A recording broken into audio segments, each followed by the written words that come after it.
Hello everyone, my name is Jisoo Kim. Today I'm going to talk about the misuse of ADHD pills in Korean culture. This is an issue that many people don't talk about, but it's something that affects a lot of students and reflects the intense pressure within our education system. Let's start by understanding what ADHD is. ADHD stands for Attention Deficit Hyperactivity Disorder. It is a neurodevelopmental disorder that affects focus, impulsivity, and energy levels. ADHD is related to the development of brain's frontal lobe, which is a part of responsible for important functions like attention, decision-making, self-control, and problem-solving. In people with ADHD, the frontal lobe may develop more slowly or be less active compared to others. ADHD also has a strong genetic connection, which means it's often run in families. Let's move on to Hunter-Farmer theory.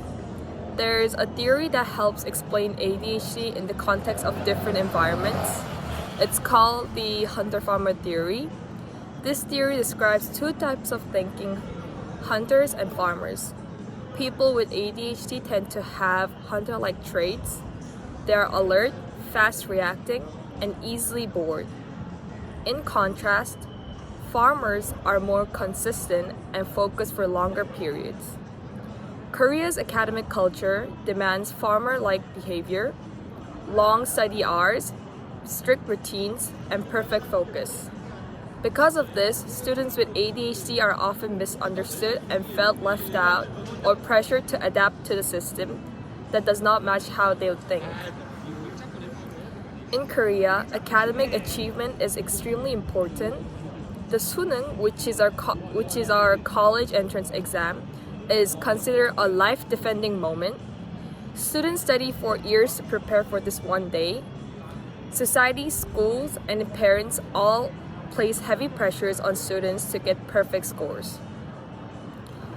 This constant pressure can lead to extreme stress and anxiety as students try to survive in this competitive environment.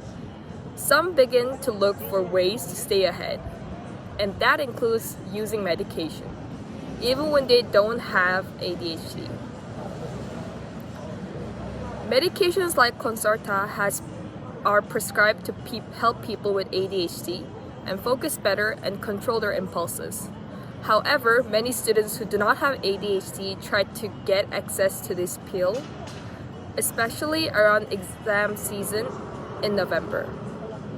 They believe the pills can help them concentrate for longer hours and give them an advantage. The fear of falling behind and the desire to reach the highest academic level are strong motivations behind this kind of misuse. The side effects. These medications aren't harmless. Misusing ADHD pills can lead to serious side effects such as heart problems, anxiety, and sleep disturbance.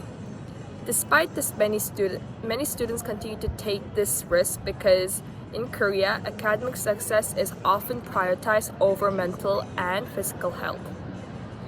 The pressure to succeed in schools is so intense that the negative effects of pills are ignored or accepted as a part of the process.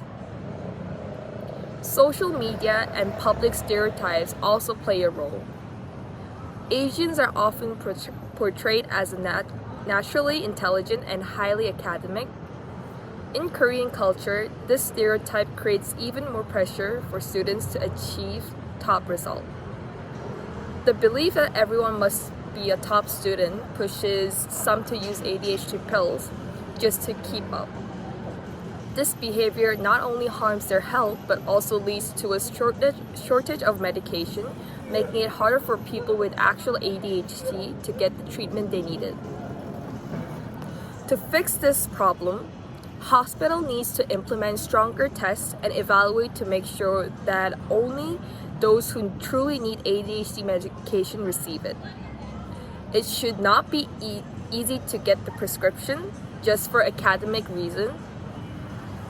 and I'm currently diagnosed with ADHD. And from my personal experience, the first time I went to the hospital, the doctor told me that I had to take an expensive test in order to get the medication. This test was supposed to be differentiated. This test was supposed to differentiate those who are actually diagnosed with ADHD from those who are not. However, I feel that the test was not helpful at all in distinguishing, as it could be easily faked. More importantly, our culture needs to shift. We need to recognize that mental health is just as important as our grades, and students should not have to risk their health to meet the unrealistic expectations. Only when we value balance and well-being over competition can we create a healthier environment for everyone. Thank you.